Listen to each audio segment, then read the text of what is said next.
Tu sabia que se não fosse pela DC, os Eternos provavelmente não existiriam? Pois então, boa parte da culpa ou do mérito de termos um filme dos Eternos chegando aos cinemas se deve a DC, a grande concorrente da Marvel nos quadrinhos. A história da criação dos Eternos parte da mente de um visionário chamado Jack Kirby, que misturou mitologia grega com ficção científica e até mesmo teorias conspiratórias de livros como Eram os Deuses Astronautas para criar uma obra totalmente única. É por isso que hoje a gente vai mergulhar a fundo na origem dos Eternos e entender como eles devem se encaixar nesse grande quebra-cabeça que é o universo cinematográfico da Marvel.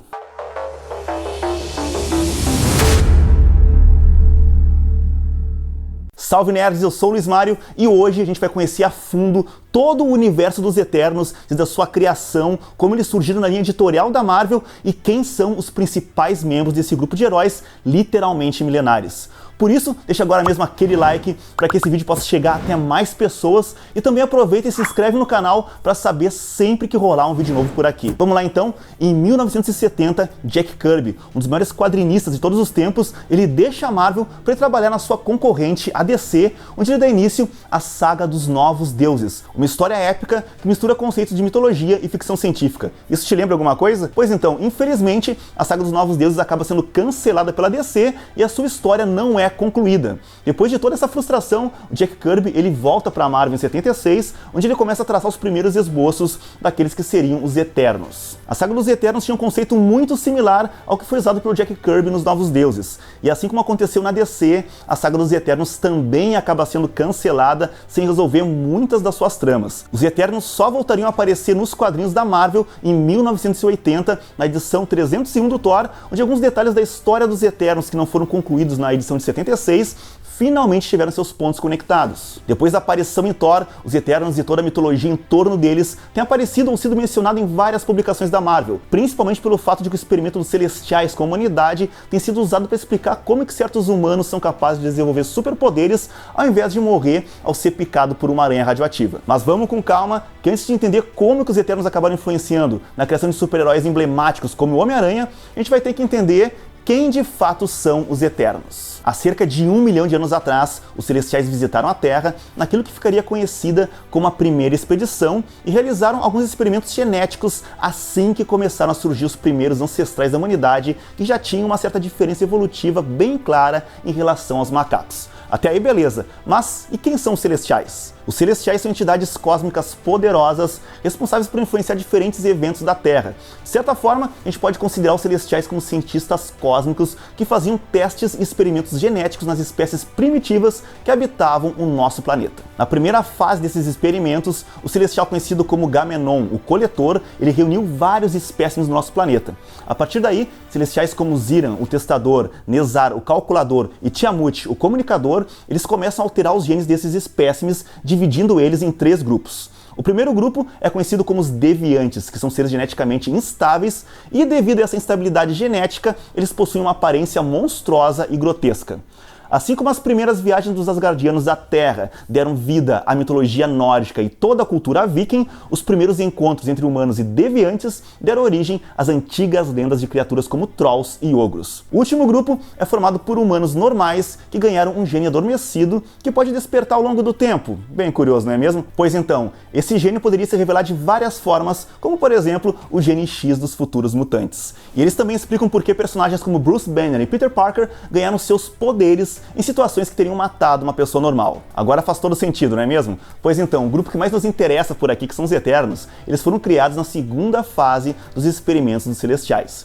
E quando os deviantes são monstros grotescos, os Eternos parecem ser o ápice da perfeição humana, imbuídos com energia cósmica. O Celestial Nezar, o calculador, criou 100 Eternos e atribuiu a eles a tarefa de proteger os Celestiais. Eles também criaram câmaras de regeneração, permitindo que os Eternos possam ressuscitar. Os Eternos e os Deviantes viam a humanidade de formas diferentes. E quando os Deviantes fixaram a sua capital em Lemúria, como uma base para conquistar e matar os humanos, os Eternos fixaram sua base na América do Norte, é óbvio que seria na América do Norte, não é mesmo? Chamada de Titanos, com o objetivo de observar e proteger a humanidade. À medida que o tempo foi passando, os Eternos praticamente não se reproduziam, já que eles são, afinal, eternos. Imagina o caos que seria se o planeta tivesse uma população de seres imortais se reproduzindo sem parar. A gente ia ter uma superpopulação de Eternos, o que certamente levaria ao esgotamento de todos os recursos do planeta e causaria uma guerra civil entre os próprios Eternos, que colocaria o mundo no completo caos. Apesar dos Eternos terem essa noção da importância de um controle de natalidade sobre a sua própria espécie, a população de deviantes crescia aos milhões com o objetivo de conquistar a Terra. Há 750 mil anos atrás, os Eternos entraram num conflito que os dividiu em duas facções. A primeira era liderada por Ouranos, que se considerava superior aos humanos e queria dominar a Terra. A segunda tinha a liderança de Cronos, que não concordava com a ideia de governar os humanos. Com esse conflito, os Eternos pediram pela ajuda dos Celestiais, fazendo com que esses seres cósmicos realizassem a primeira interferência sobre o seu experimento na Terra, a qual ficaria conhecida como a Segunda Expedição. A segunda expedição viu a queda de quase todos os deviantes, assim como o naufrágio de cidades importantes como Lemúria e Atlântida. O Eterno Icaris levou um grupo de Eternos até o topo de uma montanha para que eles pudessem sobreviver ao cataclisma provocado pela chegada dos Celestiais e começar assim as suas vidas do zero. O Cronos acabou vencendo o conflito e com isso, Ouranos e a sua facção derrotada deixaram a Terra, iniciando uma jornada até o planeta Urano. Que coincidência, não? Onde eles construíram uma colônia por lá. O Ouranos, não satisfeito, construiu uma nave para retornar à Terra, mas foi atacado por uma frota Kree em retaliação. Os 7 Eternos que sobreviveram ao ataque, eles se esconderam em uma das luas de Saturno, chamada Titã, onde formaram uma colônia. Nesse conflito, os Kree capturaram um dos Eternos e começaram a realizar experimentos com ele, o que os levou até a Terra para realizar os seus próprios experimentos genéticos com humanos, e assim eles criaram outro grupo conhecido como Inumanos, que inclusive também já tiveram a sua própria série, mas infelizmente o resultado foi bem deplorável. Após a sociedade que havia permanecido na Terra ser reconstruída, o Cronos, o então líder dos Eternos, ele começa a fazer experimentos com energia cósmica. Olha o perigo disso. Esses experimentos causaram uma liberação de energia catastrófica na cidade dos Eternos Titanos, destruindo com toda a cidade e ativando alguns genes ocultos dos Eternos, além de desintegrar o corpo do Cronos. A partir desse incidente, os Eternos descobriram que agora eles são capazes de canalizar grandes quantidades de energia cósmica, o que deu a eles poderes quase divinos. Esse incidente deixou o Cronos no estado imaterial, sendo necessário então que um novo líder fosse escolhido pelo grupo. Pela primeira vez, os Eternos foram capazes de se fundir num único ser, a Unimind, para decidir qual filho do Cronos deveria ser o novo líder, Zuras ou Alars. Nessa disputa, Zuras é escolhido como o Eterno Primordial e Alars decide deixar a Terra para evitar causar outra guerra civil, iniciando assim a sua jornada até Titã. Uma vez em Titã, ele descobre que uma guerra tinha varrido todos os habitantes, com exceção de uma única mulher chamada Suiçã. O Alars se apaixona pela Suiçã e juntos eles repopulam Titã, isso que é paixão. Mas devido ao mix de genes ativos do Alars e inativos da Suiçã, esses novos Eternos de Titã não são tão poderosos ou tão imortais quanto os Eternos aqui da Terra. E tu sabe qual é o resultado do amor entre Alars e Suiçã? O nascimento daquele que seria conhecido como Titã Louco, popularmente chamado de Thanos. Os Eternos que ficaram na Terra fundaram novas capitais como Oceana, Polaris e Olímpia. Essa foi uma época em que os Eternos ajudaram no avanço de várias sociedades antigas, como os Incas, Maias, Gregos e Astecas. A terceira expedição dos Celestiais veio após outra guerra contra os Deviantes, onde o futuro do planeta corria um grande risco, o que pode dar uma boa pista porque vai rolar no filme dos Eternos no MCU. Como a gente sabe, os Eternos não apareceram em vários momentos importantes da Terra, como a invasão do Thanos, e por que eles apareciam afinal agora, nesse momento, nos cinemas. Uma boa explicação é que o planeta possa estar num conflito com os Deviantes, sendo necessário que os Eternos realmente deem as caras para evitar que os Deviantes levem digamos que ao fim da existência da humanidade. Voltando então à terceira expedição, o que aconteceu foi o seguinte: os deuses gregos, assim como os asgardianos, eles foram alertados para não interferir nos experimentos dos celestiais, e uma trégua entre os Eternos e os Deviantes foi estabelecida até a chegada da quarta expedição. Até aí beleza, mas quando esse dia chegou, os Celestiais iniciaram sua jornada até a Terra no século XX, só que dessa vez eles não eram bem-vindos por aqui. O próprio Odin reuniu o máximo de aliados possível para evitar que a quarta expedição acontecesse, e depois de alguma relutância, os Eternos se juntaram a ele inclusive. Só que mesmo com seus poderes combinados através da Unimind, eles não eram páreos para os Celestiais, sendo inevitavelmente derrotados. Com isso, Zuras, que é o líder dos Eternos, é morto e a Unimind é desfeita. Apesar dessa revolta, os Celestiais ainda permitiram que os seus experimentos na Terra prosseguissem, deixando o planeta novamente na mão dos Eternos, ao menos até a quinta expedição. Vamos falar agora sobre os poderes dos Eternos. Muitos dos Eternos compartilham poderes similares, como força e resistência sobre-humanas, imortalidade e muitas outras coisas. A Eterna chamada de Tena, que por muitos anos respondeu pelo nome de Azura, é uma guerreira especialmente talentosa, já que ela passou seus milhões de anos de existência estudando todas as formas de combate e armamentos que foram usados ao longo da nossa história. Tena também é particularmente talentosa na manipulação de energia cósmica e mental. Isso permite que ela seja capaz de se regenerar rapidamente, assim como produzir luz, fogo e até mesmo manifestar armas assim do nada. Apesar de todas as suas habilidades, Athena teve um conturbado e abusivo relacionamento com um deviante chamado Cro. Entre idas e vindas por milhares de anos, essa relação acabou resultando na gravidez da Eterna. Para proteger seus filhos da guerra entre Eternos e Deviantes, ela usa seus poderes para implantar seus embriões em uma humana infértil que cria as crianças como se fossem os seus próprios filhos. Nos cinemas, Athena será interpretada por nada mais, nada menos que a grandiosa Angelina Jolie.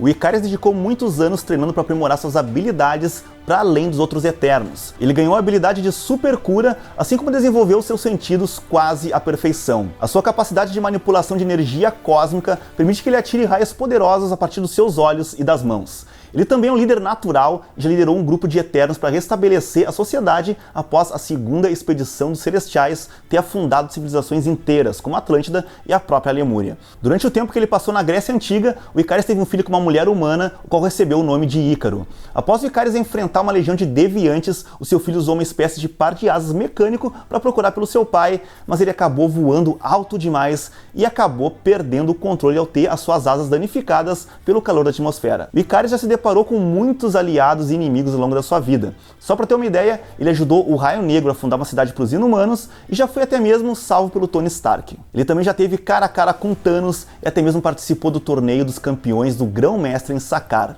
O Icarius vai ser interpretado pelo ator escocês Richard Madden de Game of Thrones. Como todos os demais Eternos, a Cersei foi criada há milhões de anos atrás. Ela parece ter adquirido o estranho hábito de se envolver em fatos históricos famosos. Só para ter uma ideia, ela teve um caso com Odisseu durante sua famosa viagem, que ficaria conhecida como a Odisseia, assim como também foi capaz de capturar os demônios que saíram da caixa de Pandora. Ela também já teve cara a cara com figuras históricas como Átila o Huno e o rei Arthur, além de ter dado um rolê pela França durante a Revolução Francesa. Entre os Eternos, a Cersei era quem mais demonstrava o desejo de viver entre os humanos de forma mais harmoniosa. Durante o período da antiga Mesopotâmia, ela conheceu o Capitão América, que havia viajado no tempo, e eventualmente ela se mudou para Manhattan nos tempos modernos, ficando famosa por organizar festas extravagantes para a alta sociedade de Nova York. E olha só, ela também já foi membro dos Vingadores, tendo sido convidada pelo seu amigo viajante do tempo, Steve Rogers. A Cersei se tornou particularmente violenta e agressiva quando pensava estar sofrendo de Mad-Wyrie, também conhecida como a Maldição Secreta dos Eternos, que é uma espécie de colapso mental que costuma atingir os Eternos devido ao seu longo tempo de vida. Devido a isso, os Eternos decidiram colocá-la num vínculo de alma conhecido como Gandalf com Dane Whitman, o Cavaleiro Negro. A esperança era que os sentimentos que a Cersei tinha por ele permitissem que as ondas de pensamento do Dane exercessem uma influência calmante na mente da Cersei. E parece que isso funcionou. A Cersei tem a capacidade de transmutação da matéria, assim como projetar imagens a partir da sua mente. A atriz escolhida para dar vida a Cersei foi a anglo-chinesa Gemma Chan. A Chan já viveu uma personagem no MCU, que foi a guerreira Kree Minerva. Ainda assim, os produtores de Eternos declaram que a atriz era a única escolha para dar vida a Cersei. Os Eternos são famosos pela sua força descomunal. Todos eles conseguem levantar várias toneladas com facilidade, mas o Gilgamesh é conhecido como um dos mais fortes entre todos os Eternos. Ele consegue levantar mais de 100 toneladas, que é mais do que o dobro da capacidade do Icarius, e assim como Athena, ele também estudou os métodos de combate usados ao longo da história. Gilgamesh é bastante único entre os Eternos, já que ele passou a maior parte dos tempos antigos sem saber que ele era um Eterno.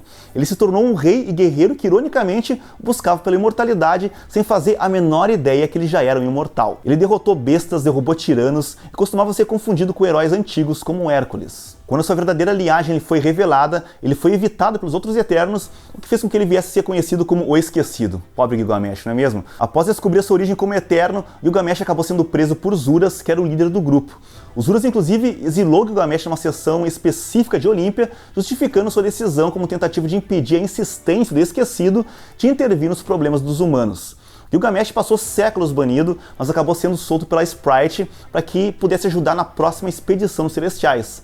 Por ter colocado sua vida em risco, Gilgamesh foi libertado por Zuras após seu retorno do espaço. O Zuras inclusive lhe deu o título de herói, mas ele abandonou esse título. Gilgamesh vai ser vivido pelo ator coreano-estadunidense Ma Dong-seok, conhecido pelo filme Train to Busan. Se a gente for comparar com os outros Eternos, os poderes da Jack não tem nada demais, mas a gente não pode dizer o mesmo da sua história. O Jack lutou na Guerra de Troia e combateu as forças do Deviante Cro na América Central, onde ele teria sido confundido com os deuses dos impérios Inca e Azteca. O Jack foi escolhido dentre todos os Eternos para ser a ligação entre os habitantes da Terra e os Celestiais durante a terceira expedição. Após isso, ele foi posto numa espécie de sono suspenso na forma de átomos na cidade dos deuses do espaço.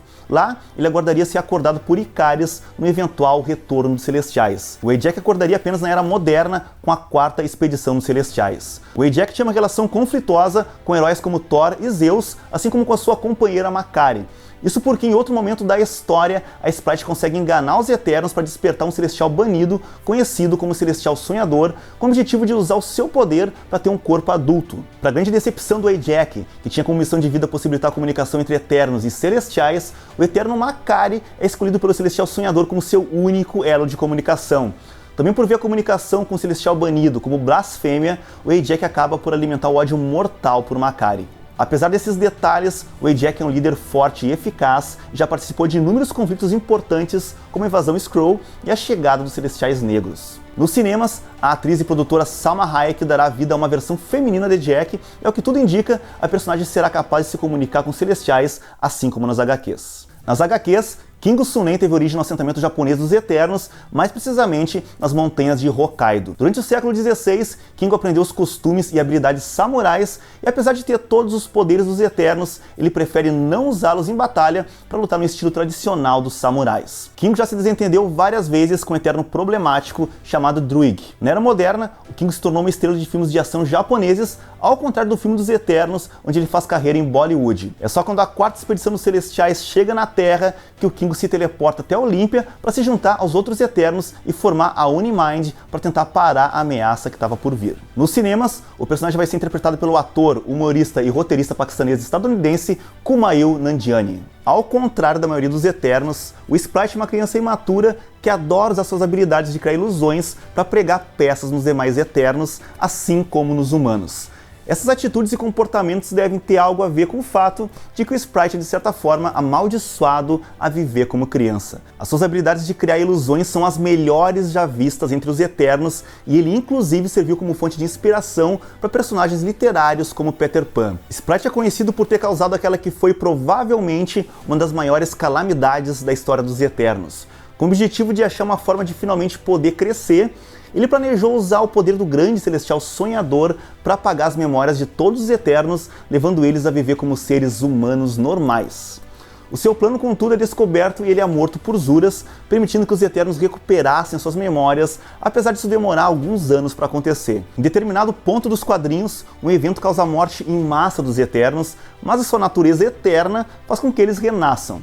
Sprite também acaba ressuscitando, mas só que dessa vez ele renasce como uma garota e só recebe memórias seguras, não tendo recordações das últimas centenas de anos da sua vida. Sprite vai ser interpretada pela jovem atriz americana Lia McHugh, já apresentando no MCU a versão feminina da personagem. O Phastos é um Eterno extremamente genial, mas com um espírito melancólico e uma certa resistência a batalhas. Ele viveu por muito tempo com uma tristeza profunda cuja causa nunca foi revelada, uma vez que se sabe muito pouco sobre o seu passado.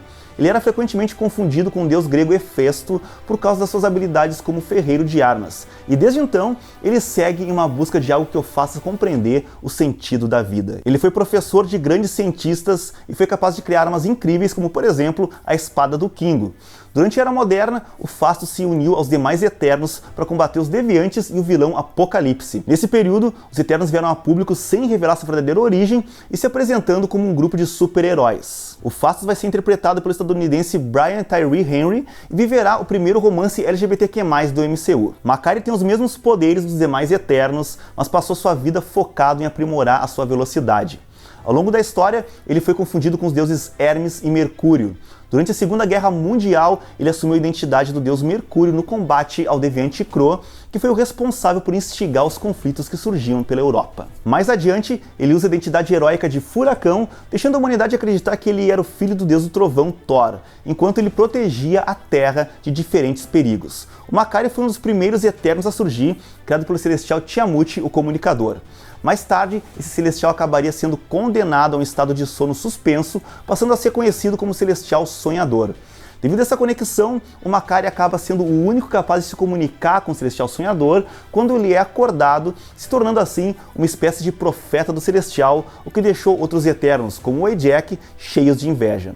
O filme vai trazer uma versão diferente do personagem, além do fato de que seremos apresentados uma versão mulher do Eterno, e essa versão vai ser interpretada pela Lauren Ridloff, conhecida por The Walking Dead e também O Som do Silêncio. O Druig nasceu em Polaris e é primo do Eterno Ikaris. Também conhecido como Lorde das Chamas e dos Pesadelos, ele é um dos Eternos mais perigosos de todos. Sempre conflituoso, com intenções dúbias, o Druig foi uma decepção para o seu pai Valkin e ganhou reputação por seus planos e golpes, embora tenha lutado algumas vezes ao lado dos demais Eternos. O Druig é um mestre de telecinese e tem uma história bem contraditória, para dizer o mínimo. Como todos os Eternos, ele possui uma força e resistência sobre-humanas, além da habilidade de projetar ilusões. A sua telecinese lhe permite voar e ele é especialmente talentoso quando o assunto é transmutação de matéria. Nas HQs, ele costuma usar suas habilidades de telecinese e controle mental para causas escusas e malignas, como na vez em que ele controlou um exército mongol liderado pelo filho do Genghis Khan, forçando eles a invadir a Europa. Na Era Moderna, ele se juntou à KGB, Organização de Serviço Secreto Soviética, onde ele desenvolveu um gosto bizarro por torturar pessoas. Durante essa época, ele arquitetou um plano para matar o Celestial Ziran, o Testador, chegando até mesmo a torturar o seu primo Ikaris para tentar extrair alguma informação, mas o Ikaris acabou com a raça do Druig antes que ele pudesse colocar o seu plano em prática. Nos cinemas, Druig vai ser interpretado por Barry Keoghan, que é considerado um dos maiores atores da Irlanda e é conhecido por filmes como Dunkirk e The Batman. Como já deu para ver, a Marvel está pisando fundo no acelerador para construir a nova fase do MCU, e com todas as possibilidades de heróis e histórias dos quadrinhos que ainda não chegaram às telonas, as possibilidades são quase que infinitas. Muitas dessas possibilidades estão sendo criadas na série do Loki, e eu explico nesse vídeo aqui como que o novo filme de Doutor Estranho, assim como Homem-Aranha Longe de Casa e o What If, estão conectados com a série do Deus da Trapaça. Se esse vídeo te ajudou a entender melhor os Eternos, então não esquece de deixar agora mesmo aquele like e se inscrever no canal. Esse é o Danos Morais e eu te vejo na próxima timeline.